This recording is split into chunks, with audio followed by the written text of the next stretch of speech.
church friends. Hope it's been a great week. It's a little bit stormy here today, but at least the colors on the leaves are really pretty. I hope you've been able to see some lately. So this week's affirmation is I choose to fill my heart and mind with goodness. And we're going to hear a story about a man named John Muir, which you can read about more with your adults.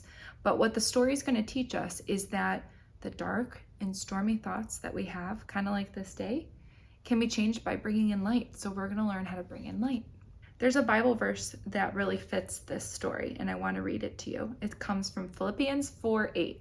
It says, "Finally, beloved, whatever is true, whatever is honorable, whatever is just, whatever is pure, whatever is pleasing, whatever is commendable, if there is any excellence and anything worthy of praise, think about those things." So that just tells us about thinking about all of the really beautiful things about life. Okay, here we go with our story. When John Muir was a young boy in Scotland, he would explore the ruins of a 1,000-year-old castle with his friends. One day, they found a way into the castle dungeon, and John climbed down the wall of a deep, dark pit just to see how deep it really was. For the rest of his life, John loved to climb up. He loved sunny, open air and loved mountains. He moved to America and eventually traveled around the world, seeing all kinds of wild places. Everywhere he went, he was inspired by the way he looked at the world, and people were inspired by that too. Everything to John was about the natural world and was beautiful, and he was happy in it. It was 2:00 in the morning, and John decided to hike up Mount Shasta. He trudged through the snow that was up to his armpits, but the sights and smells of the mountain energized him, and he didn't feel tired. He spent the day in the glory of the mountaintop and found a sheltered place behind some rocks to spend the night. In the morning, John knew a storm was coming, so he gathered some firewood and watched from his secure spot. The storm lasted for a week, and John was glad to be in it, to see the snow dance and hear the trees sing songs in the wind. He knew the difference between a pine tree and an oak just by the sound the wind made whistling through the branches. Busy little squirrels would stop by and share the shelter for a while and then move on.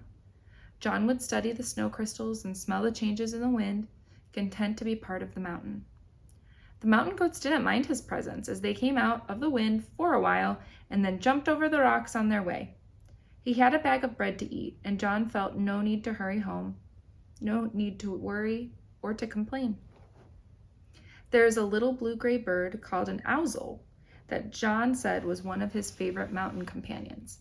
An ousel is a water-loving bird that John would watch for long hours during his wilderness journeys. The ousel dives into rushing mountain streams and swims down into the ice-cold water for food. When the birds are huddled together away from the harsh wind, the ousel will sing joyfully, untouched by any change in the weather.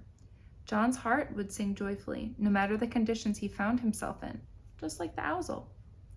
John could spend days sitting quietly in the companionship of the trees, the plants and flowers and the creatures of the wilderness. His heart and mind were so filled with beauty, joy, and wonder, there was no room for anything else. He said the same power and energy flowed through everything in the universe, so everything we see is connected to everything we can't see. John knew everyone could not wander the forest and sit comfortably in a storm, but he believed everyone should be able to experience the wilderness, even just a little bit. He knew it would uplift their minds and gladden their hearts. He said, "The sun shines not on us, but in us. The river flows not past us, but through us." So John spent a great deal of his time sharing what he knew about the natural world and helping people to understand how important it is to keep some wilderness areas wild for many years to come. John's ability to see beauty everywhere inspired many people, including the American president, Teddy Roosevelt. President Roosevelt started our national park system after spending time with John in the wilderness. John Muir said, "He lived only to entice others to look into nature's loveliness." Isn't that a great story? Do you and your family like to spend some time outside? We really like to be outside, even on days that look like this. Some people have the attitude that there's no such thing as bad weather, so you can spend some time outside whenever you want, and I think that John Muir would agree. So here's a couple questions for you. Do you think it would be difficult to be stuck in a storm for days? I don't know if I would like that. I think I would focus on being cold and maybe lonely. But John Muir found a way to like it. The second question is, how do you think John stayed cheerful through difficult circumstances? How do we keep a positive attitude even when things are hard, like being stuck in the snow on a mountain? How do you think you would do that? The last question is my favorite. John said another word for God is beauty. What do you think he meant? Do you think that you may be able to experience God whenever you see beautiful things?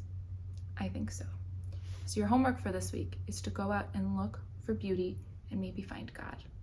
All right, friends, I hope you have a wonderful week, and we'll see you next time.